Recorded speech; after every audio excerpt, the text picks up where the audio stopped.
I know what you're wondering. What is true and what is false? The Witch Queen is an unsettling mystery. Our biggest foe, Savathun, has our grandest tool, the light. It's paying off narrative threads that we planted way back in Destiny 1. I'm here to protect humanity. How do we stop this? The stakes in the universe are rising, and it's the greatest challenge that we've ever faced. We're shedding that dogma of light equals good, darkness equals bad. We're really entering the mists and trying to discern what's in front of us and what's lurking just underneath the surface. What is your truth now? There are a lot of bombshells in the Witch Queen narrative. And that's just scratching the surface of what we're going to get into this year.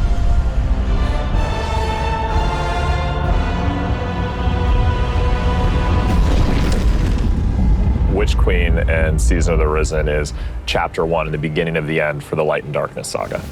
We're really getting to the core of what it means to be a guardian. We are looking at and asking big questions about the light and darkness. We have a big bad that we've been anticipating for a really long time coming back in the form of Savathun. Savathun's had a hand in most of the major conflicts that we've been involved with.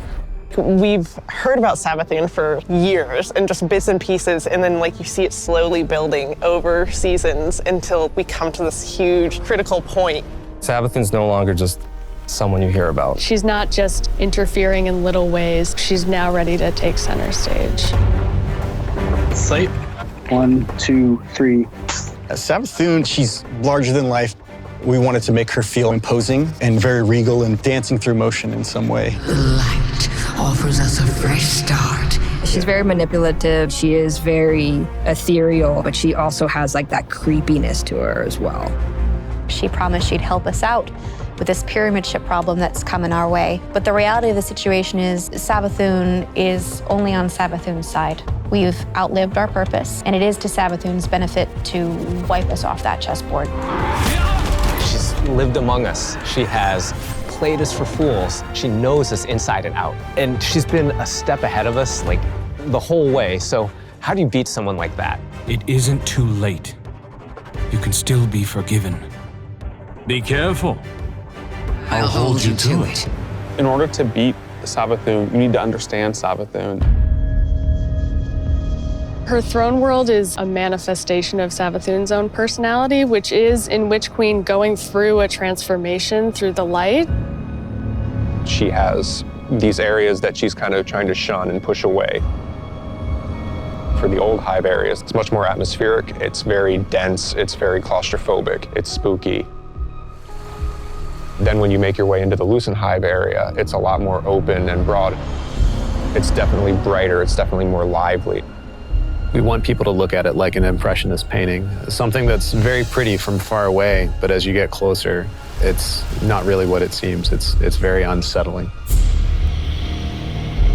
You're looking at shapes, you're looking at these things within the world, and you're not entirely sure what they are, and you have to get close and you have to investigate. What's really going to be exciting for players is that they're going to get to play that part of psychic detective, trying to solve the many mysteries of the throne world. Witch Queen campaign, I think, is probably the most ambitious campaign we've made in a very long time. We're building the definitively Destiny campaign, so leaning into the journey you can find in exotic missions or the mechanics you might find in a dungeon. You have to kind of think your way through. You have to figure out hey, what do I need to do next in order to get to the end of this? We've got Savathun, right? The Queen of Lies. So this campaign is full of surprises. Savathun has all these abilities, and you got to make sure that all of the abilities of the bosses would be something worthy of her. And as I kept thinking about this, I felt like I was really becoming Savathun. We've also added the legendary difficulty, which is called Become Legend. It's not for the faint of heart. It's gonna be loaded with these moments that are gonna be frustrating, almost like teeth gnashing, but when you get through those encounters, you're gonna feel really accomplished. Double rewards, yeah. As people who have worked on raids and dungeons before, being able to broaden that experience for any kind of player who comes in is really important. If the Witch Queen is the psychic detective fantasy and journey, Then Season of the Risen is that same detective throwing on their flak jacket and defending Earth from the Hive Guardians and the Lucent Hive and Savathun herself. When Savathun shows up on our doorstep with the light, the first person to lend us help is Keitel. You want us to hit them? I need us to hit them. She's got this light suppressing technology that the Cabal were using in Season of the Chosen, and now she's going to help us use that against the Lucent Hive. When you're working with Keitel, she has a different approach. It's not about asking questions, it's about getting in there and extracting. We don't really understand what happened when Savathun actually was able to take the light. So the campaign in Season of the Risen in many ways is about that story. Guardians need to stop Savathun's advance beyond the throne world. And Savathun poses an existential threat to everyone because she basically has an undead army.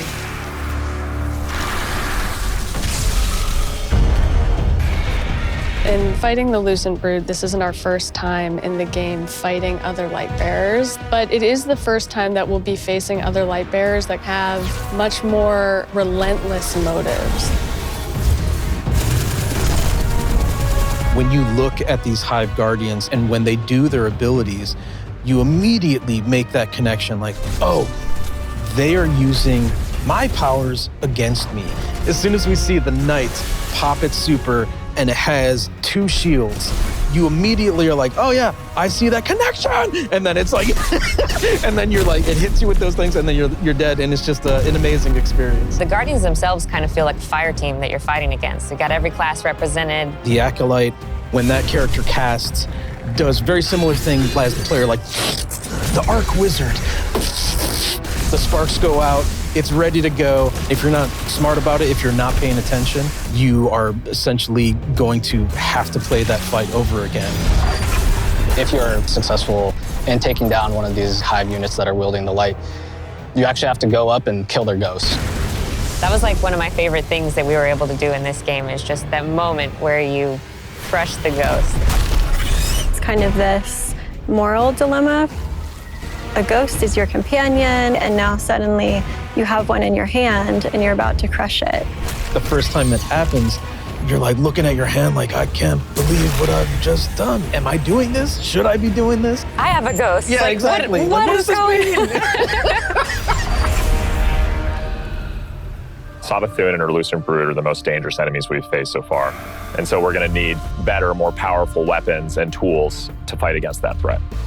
We did a bunch of work early on looking at various different types of weapons we could add to the sandbox. We wanted to introduce a special weapon archetype that was effective more at a middle range, but also had these kind of additional roles associated with it. The glaive is a projectile weapon, and it is a shield, and it's a melee weapon. We wanted to keep that experience in first person. It has an immediacy that you don't really get when you're using a sword because the camera is so much further back. Because this is also a projectile weapon with a slower moving projectile, the onus of skill on aiming these weapons is about leading and compensating for the speed of the projectile and anticipating that. If you're in a really difficult encounter and one of your teammates dies somewhere out in the open where you normally wouldn't be able to get to them, you can bring that shield up and actually get the revive and then fall back.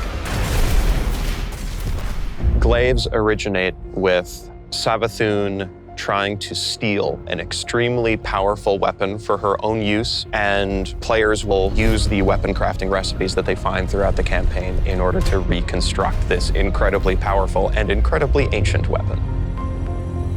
When you put together your glaive in the campaign, you just get a taste that that's what you want to do for the rest of the weapons that you get. Weapon crafting lets you target a specific role and go and build that, and you know how long it's going to take you to get there, and you get exactly the thing that you want. I really want to see what people do with it and like the feedback that we're going to get and people sharing all of the things that they're doing with that new system. You're creating your Guardian and you want to be able to shape your Guardian into what you want them to be. And this gives us a great opportunity to continue to do that.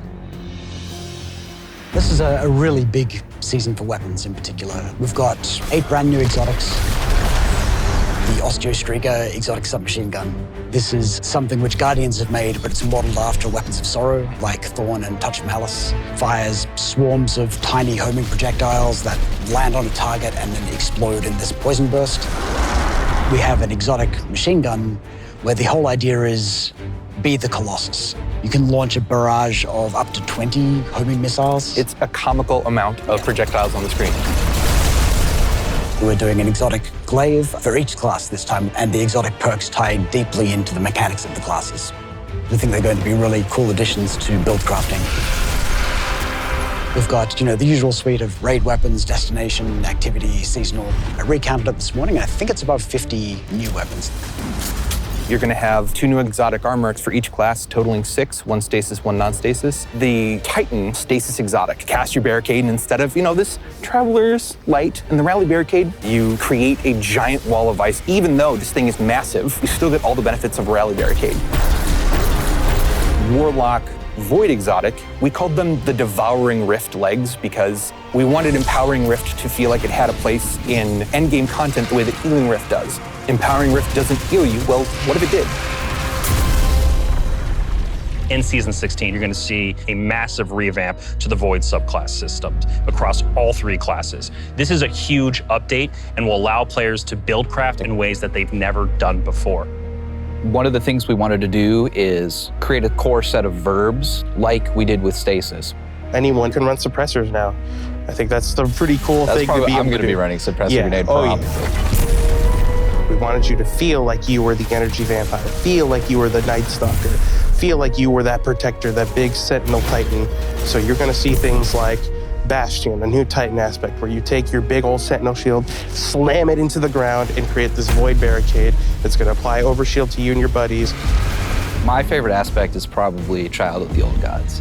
As this warlock controlling space and time, I'm able to rip a hole into another dimension and then pull out this little sentient black hole. Whenever I target an enemy, my little black hole buddy is going to fly over there and start draining their life force. The Void 3.0 update is really setting the stage for how we're thinking about updating the subclasses for the rest of the year. We're going to extend this philosophy to Solar and Arc. Solar obviously is going to be about burning, but there's this other component to Solar, and that's healing. Arc is all about chaining. It's all about lightning, direct attacks, quickness. We're going to take the fantasies that you know and love today. We're going to embellish them. So what you'll see is all of the new abilities, all the new actions you take, reinforce that to the core. Pretty excited about it. Witch Queen is very much the culmination of the last 6 to 7 years of just Destiny all together. And really, this is starting the road to the final showdown. But things aren't necessarily just dark and light anymore. There's a lot more nuance in the game.